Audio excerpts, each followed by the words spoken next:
Je vous remercie, Monsieur le Président. Monsieur le Président, Mesdames, Messieurs les ministres, mes chers collègues, mal nommer les choses, c'est ajouter au malheur du monde. Monsieur le ministre, ces mots ne sont pas de moi.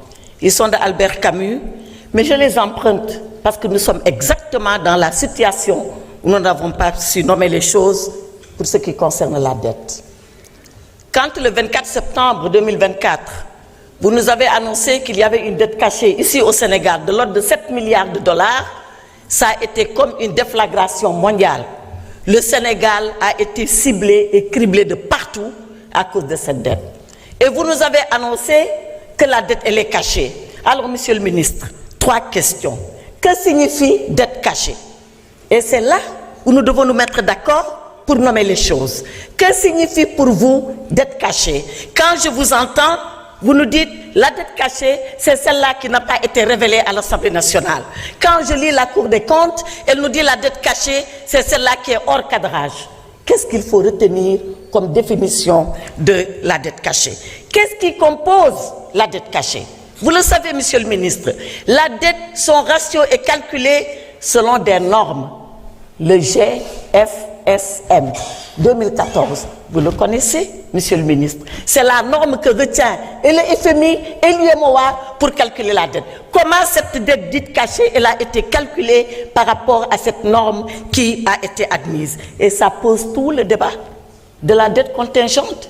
Est-ce que dans cette dette dite cachée que vous retenez, il y a la dette des secteurs, du secteur parapublic en général, là où l'État du Sénégal a une participation publique majoritaire comme minoritaire? Tout le monde sait que lorsque cette dette contingente n'appelle pas la garantie de l'État du Sénégal, elle n'est pas calculée dans la dette totale de l'État.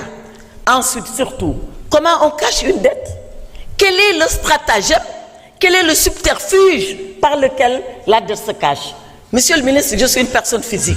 Je me mets derrière la porte, je suis caché. Personne ne me voit. Mais celle-là, la dette, elle, comment est-ce qu'on passe pour la cacher? Et je reviens à vous en travaux de commission.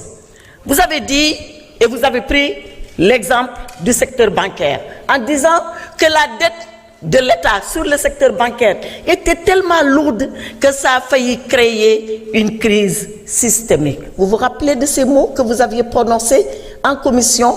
Mais, Monsieur le ministre, vous êtes un financier, vous êtes tous des financiers.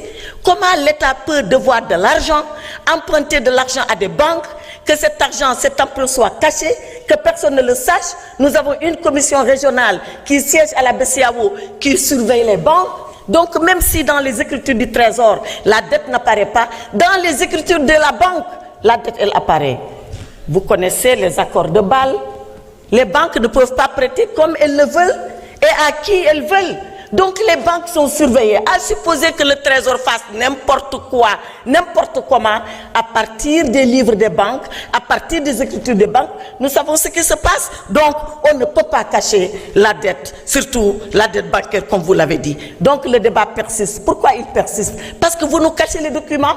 Donnez les documents et on débattra à armes égales, pied à pied. Et on vous dira là où nous ne sommes pas d'accord. Et on vous dira voilà pourquoi nous ne sommes pas d'accord. Sortez les rapports cachés, le rapport de Mazars, et nous en terminerons avec ce débat. La solution, et je termine.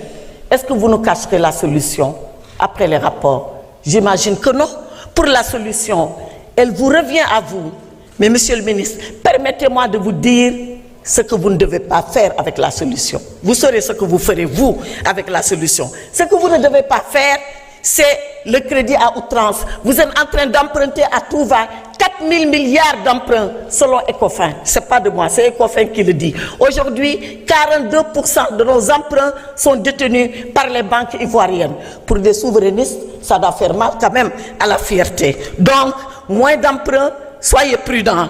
Prohibition, structuration, attention à l'abandon des subventions, notamment sur les hydrocarbures, les fonds vautours. Parlons-en. En commission, vous avez dessiné une solution. Mon esprit a tout de suite voyagé vers les fonds vautours. N'y touchez pas, ça ne peut pas être la solution. C'est pour ça que je dis, je ne connais pas votre solution, mais moi je sais au moins ce que vous ne devez pas faire. Monsieur le ministre, regardez les Sénégalais dans le blanc de l'œil.